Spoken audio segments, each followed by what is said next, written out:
Hello, this is Malcolm. This is actually my first YouTube video, and I'm gonna be doing horror movie reviews. The reason why I'm doing horror movie reviews because I love horror movies, and I've been watching them ever since I was a kid. And I remember seeing the original It TV miniseries. So since it's the Halloween season, I'm gonna be reviewing one of my favorite Halloween movies of all time, Trick 'r Treat. Written and directed by Michael Dougherty, Trick 'r Treat is an anthology horror movie that shows four tales, which features a Halloween icon, Sam. So, who is Sam? Sam is basically the Santa Claus equivalent of equivalent of Halloween. So he basically goes each town one year on Halloween to keep sure the Halloween tradition is well alive. So what are his rules? One of his rules are one, wear a costume. Two, don't blow your jack-o'-lantern before midnight. Three, give out candies for trick-or-treaters. And four, respect the dead. So he actually isn't really has a major role until like the last story. He often pops up like once in one scene of each story. So this movie takes place in Green Valley, Ohio, which is a sleepy town, but they go nuts for Halloween. I actually would love to live there myself if that was a real place. So one of my favorite, I'm just gonna do a review of one of my favorite stories is The Principal. It mainly starts off with this kid named Charlie, who is a diabetic kid smashing pumpkins, and he went up to this house, but like those little candy bags saying like get one, but we never really get one. But we found out that it was actually his principal. So his principal was all like, hey, how about you join us for a second. So basically they talk for talking about how he was as a kid. He how Wilkins reminded Charlie as a kid. So he starts carving jack-o'-lanterns while he was talking to him, and Principal Wilkins gave Charlie a candy, and it wasn't until I found out that it was filled with razor blades and this awesome special effects scene of him vomiting blood slash chocolate or candy. I don't know, it looked brown in the lighting. So anyway, so they basically cut to him burying this kid in his background, and his nosy neighbors like, hey, who's there? I got a gun in my hand. Like, this darkly comedic hilarious scene was like, hey, it's me, it's your neighbor, don't mind me. So while he's burying the body, he keeps getting distracted by his son. He said like, hey dad, I'm back home from trick-or-treating. Can you carve a pumpkin? Help me with the eyes. And he said like, yeah, okay, watch Charlie Brown. And oh my god, and this kid said, yeah, Charlie Brown is an asshole. And it's really funny. So he basically walked up to his son, and I kind of love how the camera, how we think that we might kill his son or something like that. I remember like in one scene where he raises his knife, like the camera is really focused on him, and he raises his knife and he ended up stabbing something. But we thought it was a kid, but the camera cuts back to it was actually Charlie's decapitated head. And so basically, this is actually this weird, twisted father-son bonding. And this kid was saying, "Don't forget the eyes." And so basically, my second favorite story is this group of teenagers, and again, we probably think that they're whores or sluts. I shouldn't say that. So basically, they're trying to find this group of girls, but they're trying to find this one girl in particular dressed up like in Little Red Riding Hood, basically saying like, trying to, messing around with boys. But this one girl dressed up like Little Red Riding Hood, who basically want her first time to be special, but it actually kind of but it wasn't until like later in the end of the story found out they're not actually girls at all, and they're actually werewolves.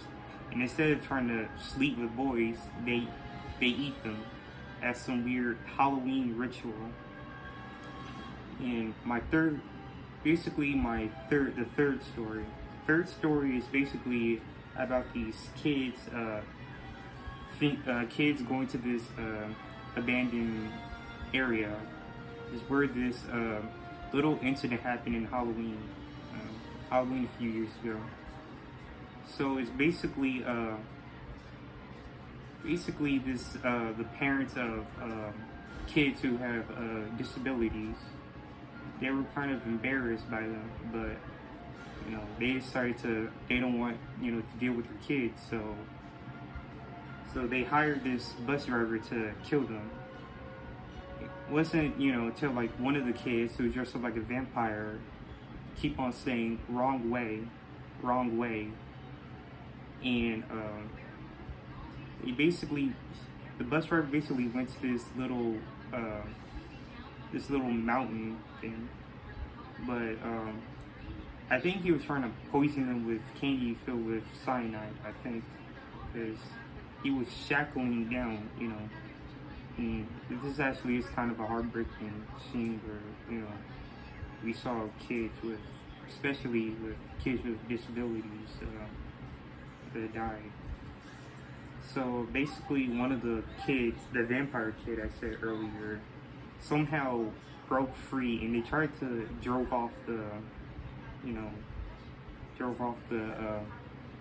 the bus himself, but he ended up driving off the cliff. The kids with the disabilities died. I'm assuming they drowned to death. Everyone died except for the bus driver, who somehow survived.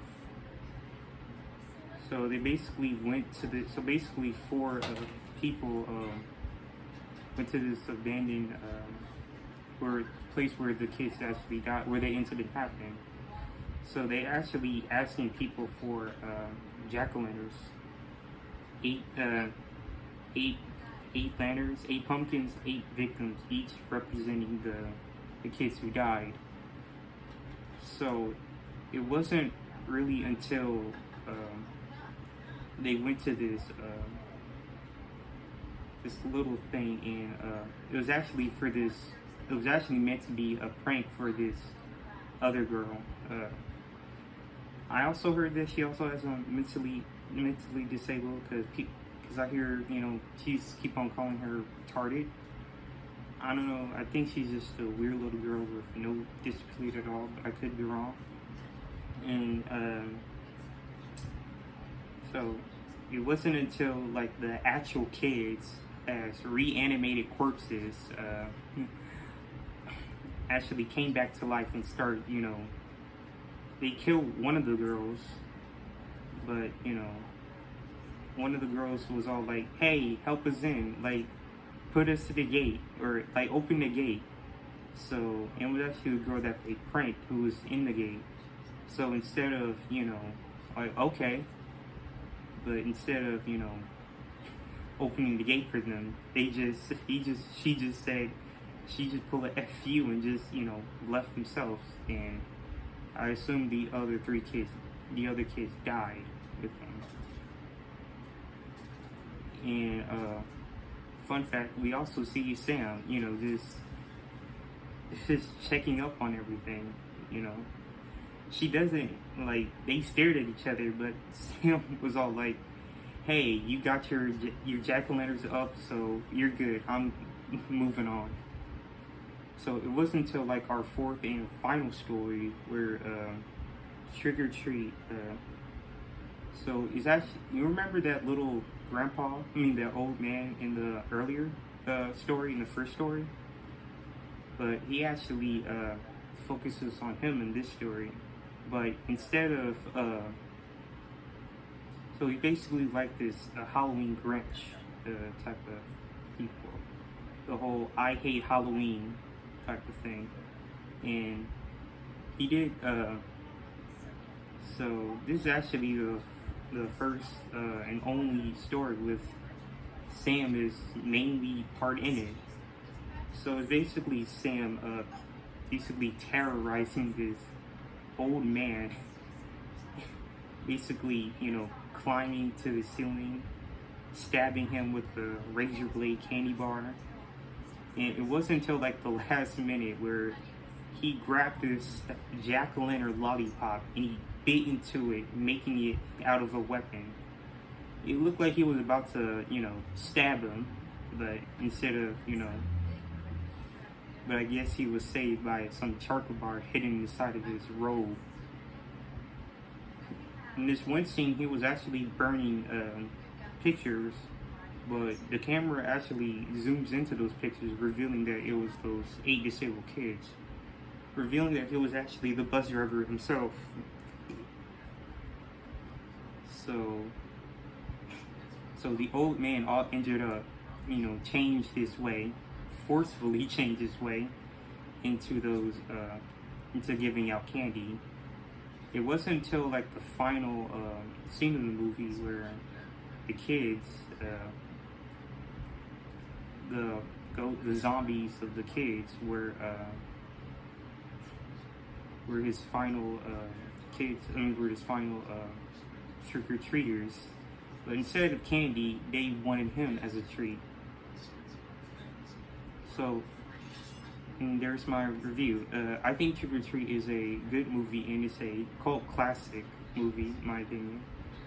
Fun fact, they also kind of shelved it. It was actually made around 2007, but they shelved it for years now. But I did hear it was filmed at in multiple film festivals before it was actually released. And I personally think the reason why, because so many kids died in this movie.